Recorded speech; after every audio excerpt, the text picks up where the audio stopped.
Psalms chapter 8. O Lord, our Lord, your majestic name fills the earth. Your glory is higher than the heavens. You have taught children and infants to tell of your strength, silencing your enemies and all who oppose you. When I look at the night sky and see the work of your fingers, the moon and the stars you set in place, what are mere mortals that you should think about them, human beings that you should care for them? Yet you made them only a little lower than God and crowned them with glory and honor. You gave them charge of everything you made, putting all things under their authority, the flocks and the herds and all the wild animals and the birds of the sky, the fish in the sea, and everything that swims the ocean currents. O Lord, our Lord, your majestic name fills the earth.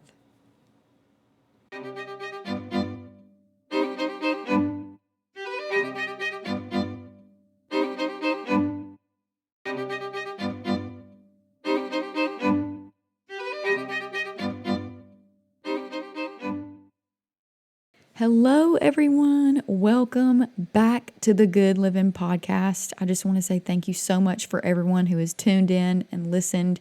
It has honestly meant the world to me because this is just something I'm sitting in my living room doing, and I'm just hoping that it reaches the right ears. But anyways, I'm so excited about today's episode because I'm going to be talking about our home birth experience versus our hospital birth experience. We had our first child at the hospital and our second at home. And so I'm honestly just going to kind of jump right in to each story, kind of weigh out the pros and cons and just give some personal insight. In no way, shape, or form am I shaming anyone that has not had a home birth and that doesn't want to. It is completely up to the mother and to the family to make that decision. Like I said, the first one we had at the hospital, second we had at home, and it was a decision that we made. I absolutely loved it, but everybody, has their own choices to what they feel is best and also what people have access to. So please just note that this is not anything to shame anyone, but more so just to share our personal experience and honestly just how wonderful it was. So we're going to jump right into it. Okay, so I'm going to start with baby number one, which is our son, Benjamin, who we had at the hospital. And I initially with him wanted to do a home birth, but I did not really have the opportunity to because we were in the midst of a move from Alabama to West Tennessee, and I just didn't have the resources. Insurance doesn't typically cover a home birth, so we went the conventional route, and I pretty much just hopped between different OB-GYNs. I had one OB meet me for the first time in our appointment and told me that I could deny anything that he recommended, but that there would be consequences. So I changed OBs that day. Let's just say I was a little thrown off by the comment, and I had also been extremely sick pretty much within a few days of finding out I was pregnant. I puked nonstop for almost the whole 9 months. So I was just wanting, some encouragement and maybe just checking to see how I was. So it was a very interesting experience. I swapped to another midwife, didn't necessarily enjoy that experience. Keep in mind, I'm natural minded, so I'm trying to do this as naturally as possible throughout. So something I also did was I denied the glucose testing for the whatever it's called, the gestational diabetes. So I denied that online through my little portal, and when I came in to the hospital or to the OB clinic, they were like, you can't do that. You have to talk to your provider before you deny that test. And I was like, I already denied it, so I'm not going to take it. So she comes in for my actual prenatal appointment and sits down with me to tell me that if she was my mother, she would want me to take it. And that basically, just because I'm skinny doesn't mean that I can't get gestational diabetes. And I just told her that I would be passing on it, and thank you very much. And that was my entire prenatal appointment. It was less than 5 minutes. So what do you think I did? I changed OBs again. by this point, I actually got in contact with a midwife who was going to take me in at 35 weeks. Sadly, when you go that route, insurance does not cover it. So we would have had to have paid up like out of pocket right then, and we just couldn't do that at the time. So she ended up recommending me some OBs that are usually like their backup OBs that they have worked with a lot. So I ended up switching to him a few weeks before I gave birth, and he was definitely better than any of the ones I had previously, and he was based out of Memphis. So anyways, if we skip forward to I am now potentially going into labor. My mom is about 4 to 5 hours away from Memphis. 5 hours from where we are, 4 hours from Memphis. And Memphis was where I was going to be giving birth. And so, again, this is first time pregnancy, and I'm not really sure what's going on. I was thinking maybe I was having contractions, wasn't 100% sure. They weren't very painful, and I was already 41 weeks. The doctor had told me the week before basically that if I kept going, it would be dangerous, that I didn't need to go past 42 weeks, because I'm sure some of you have heard the spill of the baby's too big for your body or whatever. So I'm calling my mom because I'm having some very inconsistent contractions, and she's like, I'm coming up there. We called the hospital and we drove to the hospital thinking that I might be in labor. Well, we get there, and again, I'm almost 42 weeks, I think, or either I was close to 41 weeks, one of the two. So we get there, and I get admitted into, I think it's triage or whichever, and I'm in there, and they check everything, and they're like, yeah, you're not in active labor. So we could have gone home, but my mother was already on her way. And she was at least, I think, by that point, already 2 hours or more into the drive. And Cody and I made the decision to stay and be admitted, which meant that if I didn't go into labor by the next day, he was basically going to give me an induction. I didn't know all this going into it. Knowing what I know now, I would not have done that. I would have rode my happy little tail back home and stayed home, because I didn't get to eat for forever. That was the worst part, was I was literally starving. Cody and Lainey, my sister, and then my mom were there, and they went and got Whataburger, and I had to just stare at them and watch them eat it. But Lainey is the goat. She gave me a few sippy sips of her drink, and I think a few fries maybe, because, they prohibit you from eating while you're in labor at the hospital. And again, I wasn't even in labor, though. That's the crazy thing. I was not even in active labor. They hadn't broken my water, nothing. But I was still starving. So anyways, I had a really wonderful, sweet nurse. I brought my little birth plan in. I'm like, okay, I'm doing this all natural. I want to do this and this and this. Cody and I have been married 6 months. Not 6 months when we found out I was pregnant. So by the time I'm in labor, it's like a little over a year. So, he's never done this before. I've never done this before. He doesn't know what to advocate for. He doesn't know what to say. He doesn't know what to do, So you've got all that in the mix of the emotions, and then also wanting to keep people updated and in the loop and all the things. So I had great nurses for the most part, pretty much throughout the entirety of my labor. And I, told them I want to do this naturally. So I had one nurse, when it became her shift, she brought me in a pump to help stimulate contractions. And it really wasn't getting anywhere. I was there for hours and hours and hours with no contractions picking up. So we ended up deciding to have the doctor come in and break my water.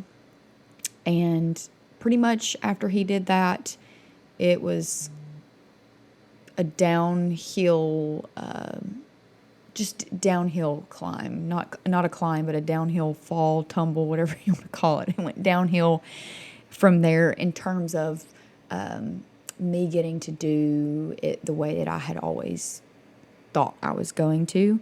So I ended up having Stadol. If any of you have ever heard of that, it was absolutely horrible. I was like a zombie. And the Stadol pretty much slowed everything down once he broke my water, like the contractions, everything, because I was so loopy. I just looked like I wasn't even cognitively functioning, is what it looked like.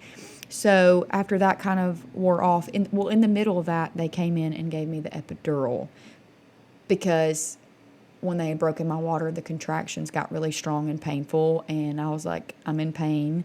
And they did the Pitocin. So they did the Pitocin, the Stadol, the epidural.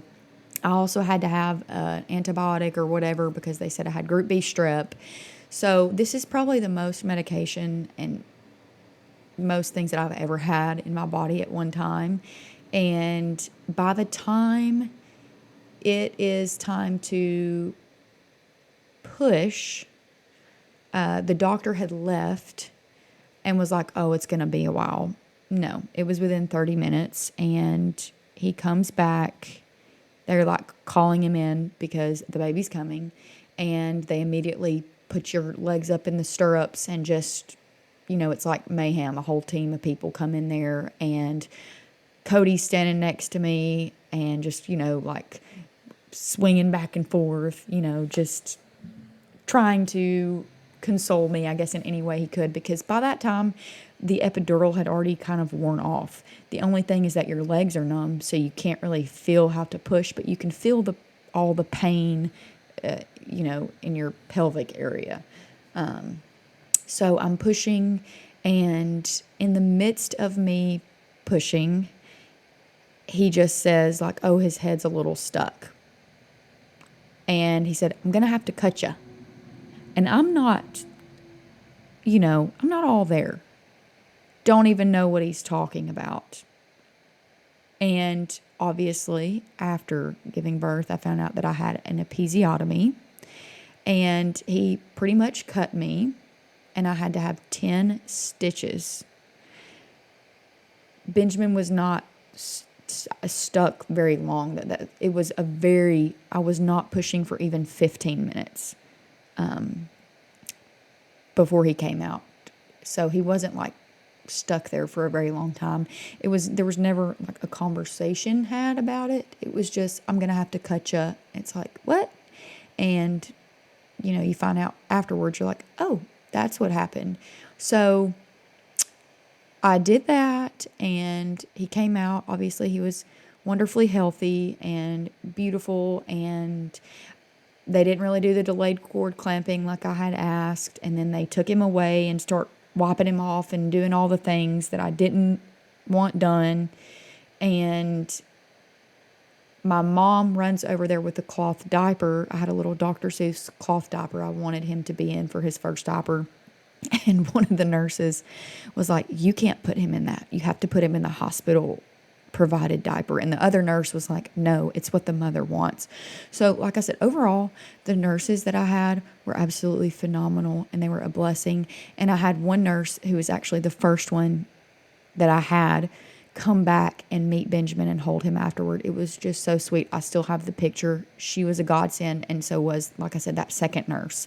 And sadly, she didn't get to see Benjamin make it into the world. By the time he was coming, the third nurse had come in and was only there. I hadn't really made that connection with her. So anyways, we're eventually wheeled off to our room, and that's when some of the reality starts to set in.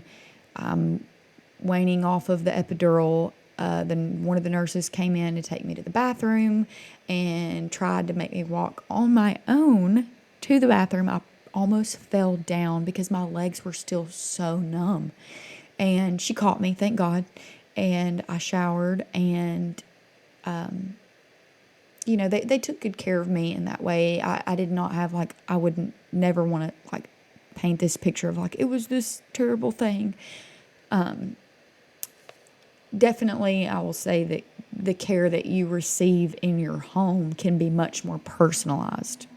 I mean, go figure. So, anyways, we've got the baby in there. We end up having, all the teams come in through different hours of the night to check on him feeding and the pooping. And he actually pooped all over Cody, I think, or either all over me. I can't remember. But Alora definitely, she had her first poop all over Cody, which I can't help but think that it's hilarious.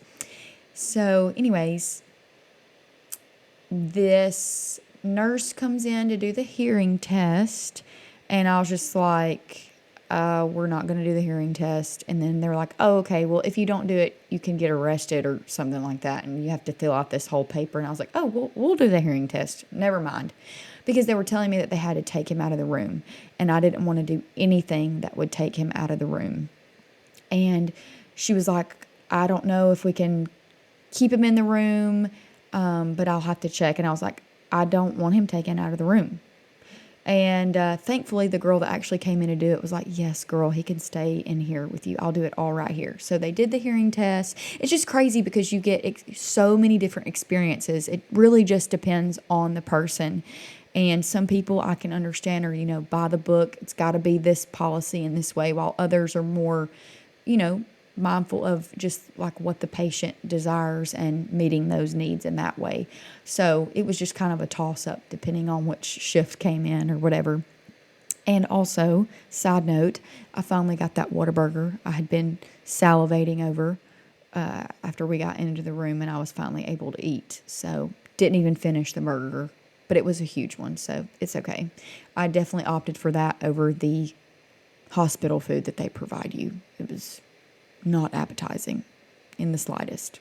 So I think we ate Whataburger like 3 times while we were there. So then Benjamin's doing great. We have the NICU doctor come in and check because I didn't have a pediatrician like on his little form or whatever. So they just had to send like an on-call NICU doctor. She came in asking why I refused or denied the vitamin K, and I just, said it was my personal preference, and she had an opinion about it for sure, and I just had to stand my ground and say that it was my preference, and we get a $2,500 bill from that visit. Anyways, I feel like that speaks for itself. I am not anti-hospital. I'm not anti-doctor. I'm not anti-nurses. I'm not anti any of that. I do think that there can sometimes be a big lack of respect for the patients and the ones on the receiving end when they don't necessarily agree or want to do something that the doctor believes is the best. Because at the end of the day, what the mother and the father want for their child is typically what's best. And I feel like that should be regarded more than it is in a lot of scenarios and situations. And I saw it firsthand in our experience of what was told to me when I said that we weren't going to do that. So that was probably not the worst, because I didn't have just this terrible experience. It wasn't the experience that I wanted, but it still was overall like my child was healthy and I was healthy, and that was what mattered most. So I'm not like looking back and saying like, oh, how terrible.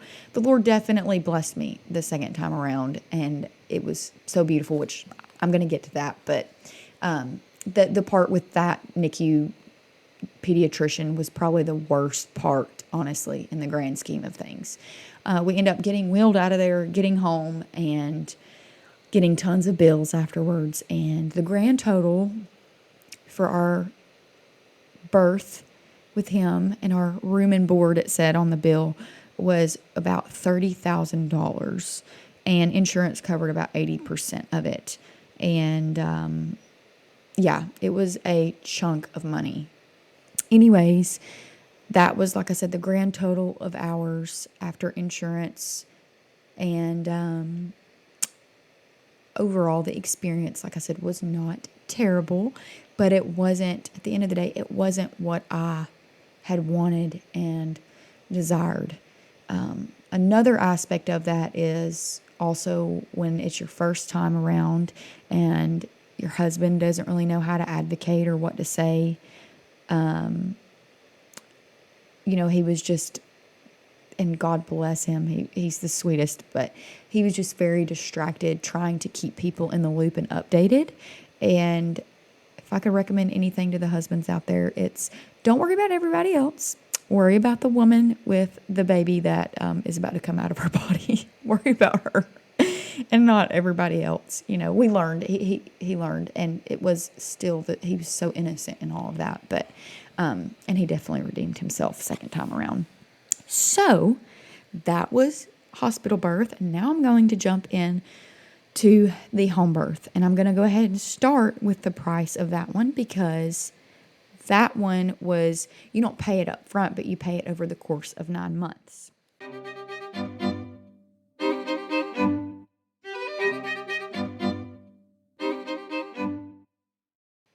So the grand total for the home birth was literally $5,000.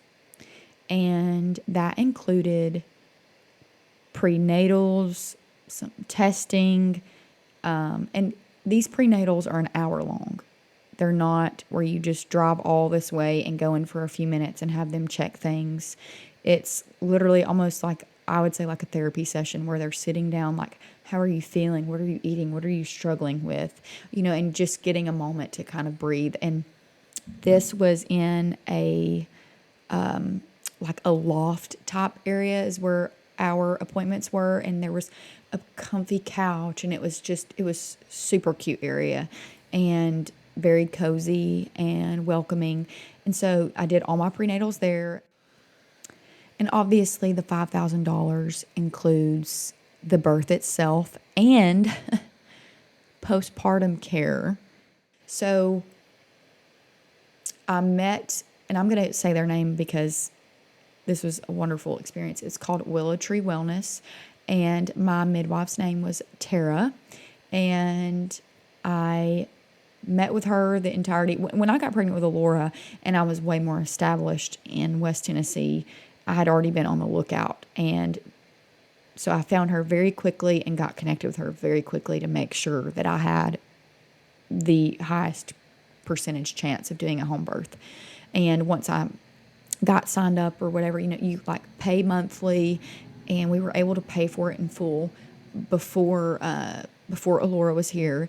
And the beautiful part about that is that there's no bills that come in the mail afterwards. Everything's done. Everything's taken care of, which is honestly like wonderful. So I do all my appointments with her, and then you have to have a backup doctor. So when you get a little later in the pregnancy, they have you meet with like a backup OB, which is there for like in case of an emergency, like if you have to be rushed to the hospital, or if you decide that you don't want to do it naturally anymore and you want an epidural, well, you have to have a doctor, that can do that. So once we establish who the backup OB is and get connected with him, we can move forward in the actual birth plan. And towards the end of the pregnancy, they do a home visit, which is where they can basically map out where you're planning to have the baby. They need to know where a hose is, where trash cans are, just trying to identify all of these things ahead of time to make the process that day, as smooth as possible, because baby can come in an instant. Anybody that's had a child knows that. So, and can understand what I'm saying. So as it gets closer to time, I think Alora's due date was around February 2nd or 3rd. And an awesome little note here is that my sister Lainey, who was on the previous episode, has a little miracle baby, Eliana Blake, and she was born on February 5th of 2024. And I had Alora February 6th of 2025. So they are a year and a day apart.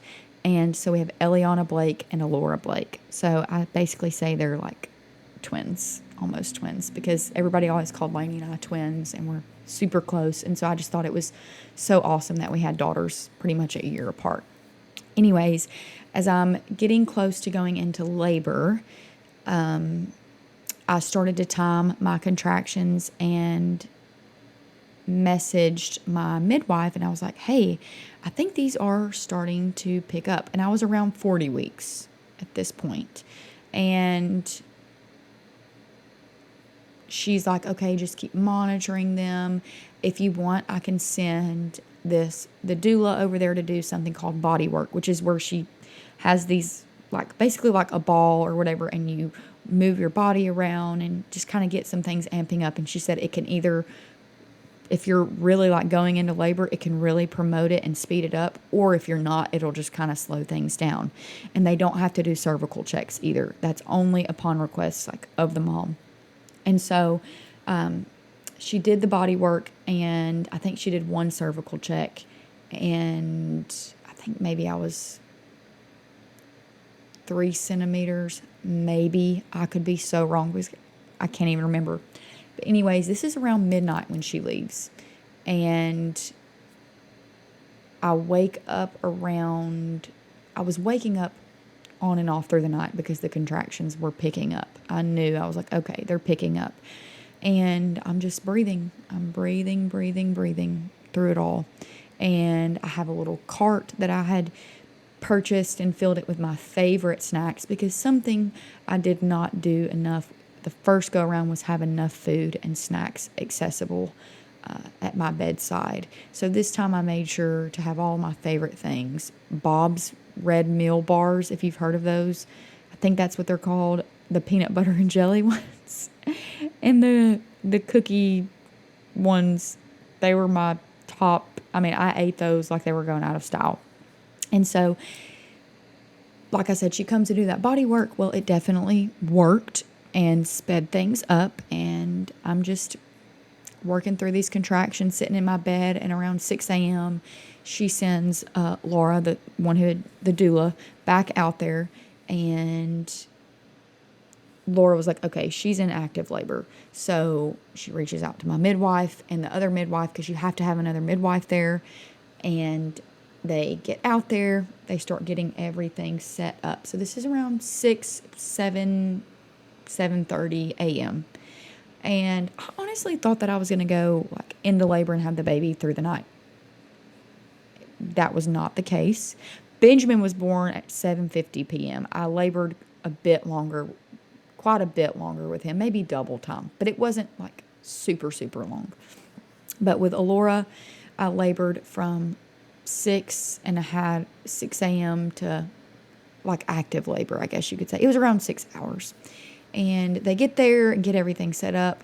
My mom gets there with my sister to watch Benjamin for us in the house, because I wanted him to be there, but just not in the room.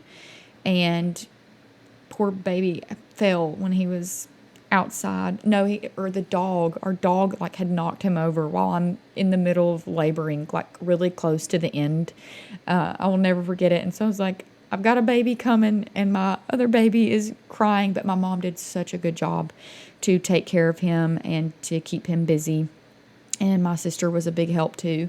And this go around, I cannot explain this experience other than it was so heavenly. It was so wonderful. It was so beautiful, so stress-free. Cody it was like night and day. And I'm not bashing him. He was still super sweet first go around. He was just, again, a little more distracted, didn't really know what to do. This time, he made sure that he was there, every step of the way. I felt like I was doing this with him the whole time as I'm sitting there laboring on the bed. And, I didn't really want to eat much, which thankfully when you're at home you can. But the biggest thing was staying very hydrated. And my midwife and the other one were very on top of making sure that I stayed hydrated. Shout out to, again, Lainey for bringing something called Roars. They're so good. And that was 10 out of 10 to have. So I am laboring in the bed, and she's like, okay, are you wanting to have her in the water? And I was like, yes. She was like, if you're wanting to, you're really progressing, so we probably need to get you in the water. And I was like, okay. So we transitioned to the water. Awesome, y'all. It was like sitting in a little hot tub. And each contraction that came on, I was just breathing through the pain. I cannot explain this, y'all. The pain was way, way, way less than the pain when I was in the hospital. Like during labor and postpartum, everything. So I am in the water. I'm relaxing. She said, I mean, I was like getting really close, and I would just like relax in between contractions in the water. And it can also stall labor a little bit if you get too comfortable. So she had me get out and go in the bathroom for a minute and labor. And that's when my water broke. And it was just me and Cody in there. And they all heard that, and they were like, okay, we got to get her to the water. And they looked at me, they're like, are you ready, mama? And I was like, yeah. And so on the count of 3, they like get me up, and I waddle to that little inflatable hot tub, and I'm sitting in there and getting to the ending stages, and end up popping her out within 20 minutes, not very much pushing and just breathing between each push. And I get to, which Laura helped, that was the doula, and she helped catch Alora and bring her up to me. So we kind of did it together, and it was a wonderful experience. I did not tear nothing. So I get to sit there, and I'm like, oh my gosh, I did it. And I just remember saying, I did it, I did it, I did it. Because I had this thing in my brain thinking that, like, for some reason, that doing it naturally is like got to be this extremely hard and difficult and painful thing. And from my experience, it was exactly the opposite. It was so much easier, so much more peaceful, way like no stress, and the pain was like also way less. I got to go straight from that little thing to my bed with our child and be home. And it was an experience I will never forget. If we plan to have more, which I do, I will definitely be having them at home, just because, like I said, being able to be in your house and not have to leave and go anywhere is just wonderful. But also the intentionality and the care. You get to set the environment. You get to set the tone. There's a lot of praying. You can have worship music. You can have dim lights or natural sunlight, just all the things. And then to just be able to hop back into your bed. And I'll never forget when Benjamin got to come in there and hold her. And it was just the sweetest thing. And it was just an experience I will never forget. And I will all the time be like, yes, home birth. It's awesome. You don't have to be afraid, And they did, they weigh them in the bag thing, and Alora was 8 pounds 2 ounces. Benjamin was 8 pounds 10 ounces. I could not believe that for my body size, because I'm a pretty tiny girl. I was just pretty shocked at how big they were for me. My mom had pretty much all 7-pound babies, or right around the 7-pound mark, minus Natalie. So I was just like, oh, I'm probably going to have, around 7 pounds for the babies, especially since I'm 5'2", 107 pounds. But no, they were over 8 pounds. Alora was smaller than Benjamin, like I said. But the postpartum recovery and the care afterwards too, like they come back the next day to check on you and to do any of the little testing that needs to be done. And it was just, you get the golden hour. So they did not cut Alora's cord either. They did not clamp it until the placenta was, and until the cord was completely done pulsating. So we got to do all of that, and I got to have her on my skin to skin, no interruptions. And while that's going on, they're cleaning up everything out there, making sure everything's taken care of. And so I just got to be home with my brand new little girl and my husband and my son, and my mom ended up taking Benjamin to Costco for a while. So we just got some really sweet time with just the 3 of us. And,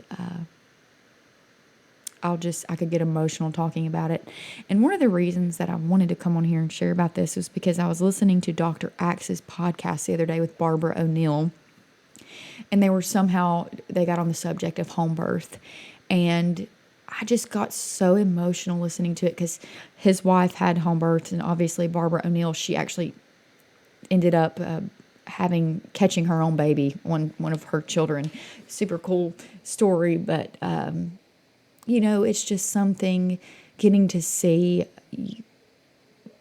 like, somebody that you love, which this would be, I guess, Cody's perspective on it, but getting to see somebody do something that God created them to do and in its most natural and pure form.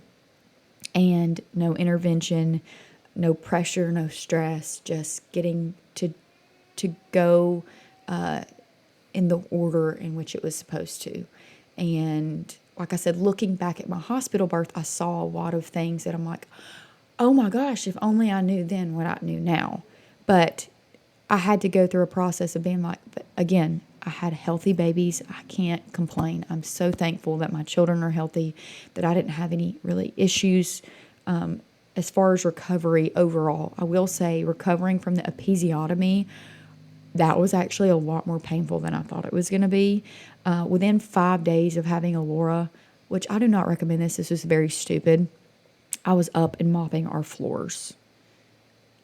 I would not do that again. I should have stayed my butt in the bed just because you still need that rest and that recovery.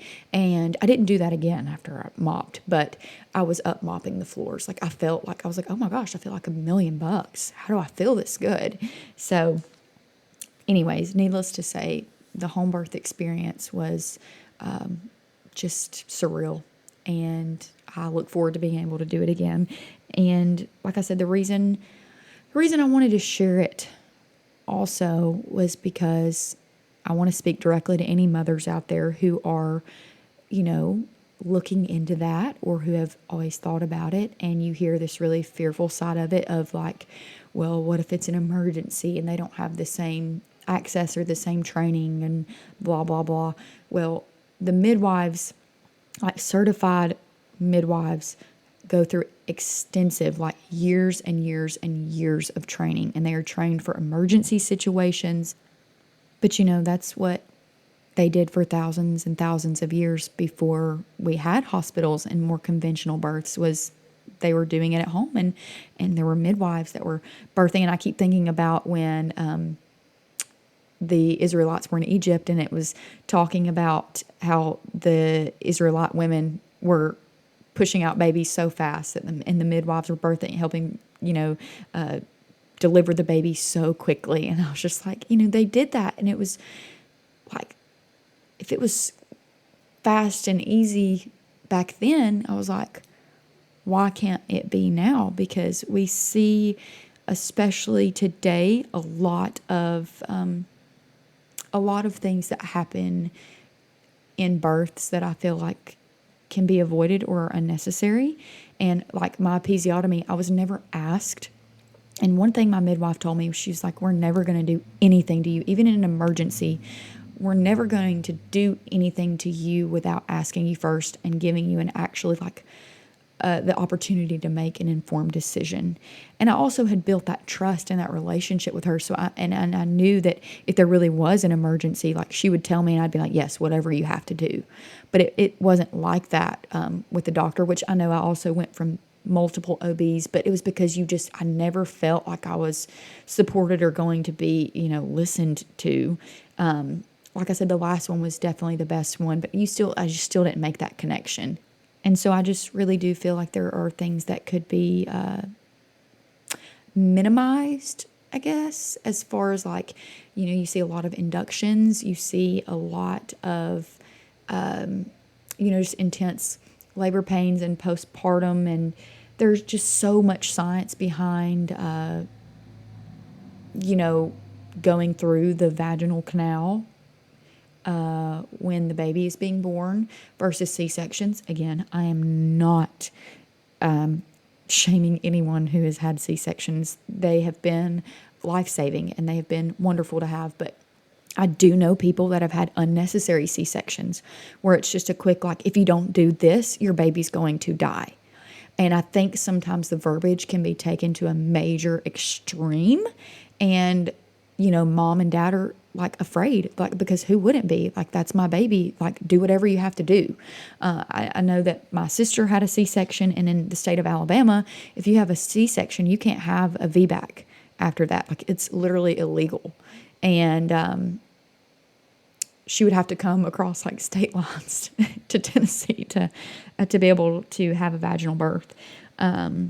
And so, like I said, I've just seen a lot of, I think, just a lot of things that I feel could be avoided, or just maybe there could be less of, and it not be so popular. I think that women need to be reminded that God created us to give birth. It's not a medical emergency. It is something that is beautiful and wonderful, and we are empowered by the Lord to bring children into the world. And it is something that only women can do. And God knew what he was doing when he created our bodies, and our bodies know what our babies need, and God knew what our babies needed. And it comes down to like even the placenta and the cord and the vernix on the baby, and just all kinds of things. It was like, in Jeremiah, he says, I knew you before I formed you in your mother's womb. And that is so true. It's like he knew everything that we would need when we were in our mother's womb, and he knew everything that our baby would need before they were formed in our womb. And it's so intricately designed and beautiful, and we are fearfully and wonderfully made, and there's not a thing that he missed. And I just want to encourage people and to remind people that birth doesn't need to be something that we're afraid of, but something that we look forward to, that we're excited about, that we're like, yes, I can do that. And it's not an emergency, and it doesn't need all this intervention and all these extra things. Like it can be actually pretty simple. And I've been on both sides of the aisle. I've seen it. I've not seen all these extreme rare cases. And again, I'm not saying that, it's okay if you disagree and you don't feel that way. But I have personally spoken to a lot of mothers who are like, oh my gosh, you had a home birth? What? How did you do that? And it's like, wait, but that's what women did for thousands of years. Why are we like so shocked that women are doing this again? And a big reason it's on the rise too is because of the malpractice that we have seen happen to so many mothers. I know of a doctor in Memphis who practices specifically, he's an OB, and he can obviously perform C-sections and all the things, but he advocates for natural births, and he doesn't schedule, unnecessary inductions or anything like that. It's according, to when the baby is, ready to come. And again, it's awesome that inductions can happen for like certain situations and family situations, and I totally get that. But majority of the time it's just like, oh, well, the baby's this size and you're this size, so we should probably schedule an induction. Because that was even what was told to me. Looking back now, it was like, oh, well, he can grow too much and you won't be able to push him out. And Barbara O'Neill said she had, I think, either 9 or 10 pound babies, and she's also a tiny little lady. So mine were, 8-pounders, and I was just fine. And I just bring all this up as well to say that I feel like there's such a war against motherhood and children, and it's like there's, infertility is at an all-time high, and there is, so many women out there with so many autoimmune diseases that are struggling to get pregnant. So we have that aspect of it, and then we have abortion. Abortion, it's this big war against life in every single form that we're seeing. So it's like the enemy is just like, okay, if I can't, keep the women from getting pregnant, well, then I'm going to get, ones that maybe want to kill their babies. And then he's like, and then I believe also, we're not pro-vax. I'm not against anybody that wants to vaccinate, but we personally don't vaccinate. And I've seen things happen also to children from vaccinations. And I believe that that's also caused a big decline in the health of our children and in our nation. And I think that that's another thing that the enemy is using as a source and as a tool against our children. He's like, okay, we're going to do vaccinations, infertility, birth control, abortions, and then we're going to also make people think that they need to be another gender. So we're going to introduce, which this has happened for also thousands of years, but homosexuality and transgenderism and those things. So it's like you've got men and men together and women, which obviously you can't procreate when you're not with somebody of the opposite sex. And So that's also another thing. It's like anything to keep people from having babies. And obviously, when you're transgender and you're mutilating your parts and changing up your hormones, you severely lower your chances of having children if you're a woman, or even if you're a man and you try to reverse certain things, So it's just like, man, there is a war against life. There's a war against babies and a war against children. And then you see the rise of feminism, of like girl boss, and we don't need kids, and I don't have to build a family. I'm going to do, and I'm like, I thought that I was going to be kind of like that when I was younger. I'd always told Lainey, I was like, I'm going to be the fun aunt. I'm going to be the one that travels the world and does all these things. And then I end up going to ministry school. I meet Cody. And when we got married, I was like, oh no, I want to have children. And let me just say that they have been the biggest joy and the biggest blessing and the greatest fulfillment that I could ever ask for in life. And it's like, as I cuddle up and nestle up with them, I'm just like, oh, I can't wait for another one. And it's because God said in Genesis, be fruitful and multiply. Like community, fellowship, people, babies. And that's why I read Psalms chapter 8 at the beginning, because it says, the sound of the newborn cry silences the enemy and the avenger, and the enemy is after the children. He's after them through the internet and through the screens and through the TV shows, and just like, it's like any avenue he can take, he will. So I want to encourage women and men, because men, obviously, you have a very vital role and necessary role in all of this as well. Couldn't have babies without you. I just want to encourage people to take a stand and to remember how valuable and precious life is, and to also remember that God is the great physician and that He created us, that God knows better than any doctor, any teacher, any pastor, anyone. God's wisdom is above all. It says our wisdom is foolishness in the sight of God. And so we have to remember that what God created is what is best. And man has tried to falsify forms of his creation and make these counterfeit things and make us think that all of these other things are somehow better or safer or going to give us a better turnout or a higher rate of this or that. And that is just not true.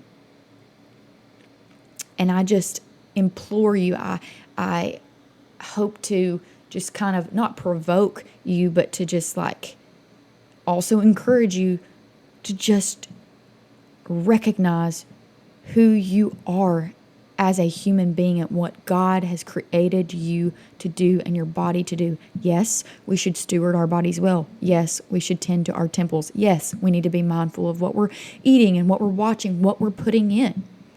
Because what we put in is eventually what comes out. And so it's very important, physically, spiritually, mentally, all those things, that we're mindful of what is going in so that we can be fruitful physically and spiritually. And I just believe that there is a call to motherhood and to strong, godly families. And that, I believe, is honestly like the next revival. I don't really use that term very often because I feel like it is overused in a lot of ways, but I believe that reviving the home and marriages and rearing up godly children is what our nation needs, what our world needs. And I just want to say, God knew what He was doing, and He knew you before He formed you. And He created your body to do wonderful and amazing things and to carry life. What a gift. And so I just hope that you would feel a sense of peace and even hope from hearing this. Even if you're questioning about possibly doing like a home birth versus hospital birth, if you feel fear, that this would just kind of expose any fear and silence it, so that you know that, like, oh, hey, I can do that. I don't have to be afraid. Yes, there are always emergencies and things that can happen, but that's why we cry out to God. That's why we cry out to him in those moments of like, Lord, what do I need to do? This is nothing to do with birth, but Benjamin had a little spot pop up on his finger. We thought it was a burn because he had touched the stove in the kitchen with Cody, but it turned out it was actually on another part of his finger, the same finger, but it was like this little thing, and it looked like it could almost get infected, and it was like getting puffy and all the things. And even in his little finger, I had this like thing in my mind of like, oh my gosh, what if it doesn't get better? Do I need to like take him to the doctor and let them, or like even a naturopath? Because we're, like I said, holistic, natural, whatever. And so Cody was like, if it doesn't get better and that, we need to go do this and take care of it. And you know what I did? I was just like, Holy Spirit, Lord, what do I need to do for our child? What do I need to put on it? What do we need to do? So we got some oil of oregano and some tallow, and we mixed it in just to also give it like a buffer and some comfort if there was any agitation on it. And we wrapped it in a Band-Aid, and we put gloves on him so he couldn't take the Band-Aid off, because we found out he was picking at it, which is why it was looking like it was getting worse. And so we just put the oil of oregano to kill any, bacteria, anything like that. And that sucker dried up. And it looks great. And I prayed over it every day. We prayed over his little finger every single day. Like, Lord, heal his finger. We thank you for healing. We plead the blood of Jesus over him. Because life and death are in the power of the tongue. And God gave us authority as his children. And we don't have to be in fear. And so I know that was a long story. And I got from a hospital to home birth to children. But I'm just so passionate about these things. And I want to share truth. I want to help educate people and make space for conversation and for other mothers to feel heard, seen, and valued, and to honestly just know that, hey, you're capable. You can do this. You can do this. I do believe in the word of God and what it says, and that honestly that God's creation is best overall for all things. And our society's just gotten really far away from that. Everything is, technological, and we're trying to make all these things. And it's like, if we just strip all of that away and get back to his creation and the simplicity of it, that's when we're the healthiest. That's when we're the best that we can be, really. And if you have any questions and would like to hear more about my experience or where to get more information, please comment on any, like if it's on Apple, YouTube, or Spotify, please comment. If you know me personally and have my number, please text me. I would love to talk with you and just to share more information with you. But I just want to leave you guys with this scripture from Psalms 127, verse 4, saying that children born to a young man are like arrows in a warrior's hand. And the Lord showed that verse to Cody, I think right before we got pregnant with Benjamin, or either right after. And it was just that reminder and that encouragement of these are arrows in a warrior's hands. And man, children are such a blessing, such a delight. And the rest of the verse goes on to say how joyful, actually verse 5, how joyful is the man whose quiver is full of them. He will not be put to shame when he confronts his accusers at the city gates. Wow. Please like, share, and subscribe. I have the podcast available on YouTube, Apple, and Spotify. So please just help get the word out. It means the world to me. And I just want to say thank you so much in advance. And I hope y'all have a wonderful day.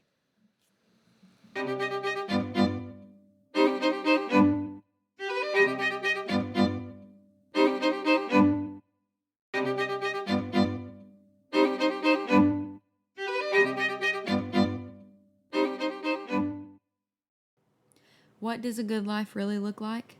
Well, our goal is to be able to connect with the average, everyday person by sharing true, real-life experiences and to discuss that living well looks a lot more simple than our culture realizes or understands. We have a pretty awesome guidebook. Let's get back to the basics and tune in next week for a great time of learning, sharing, questioning, and making way for good living. See you guys next week.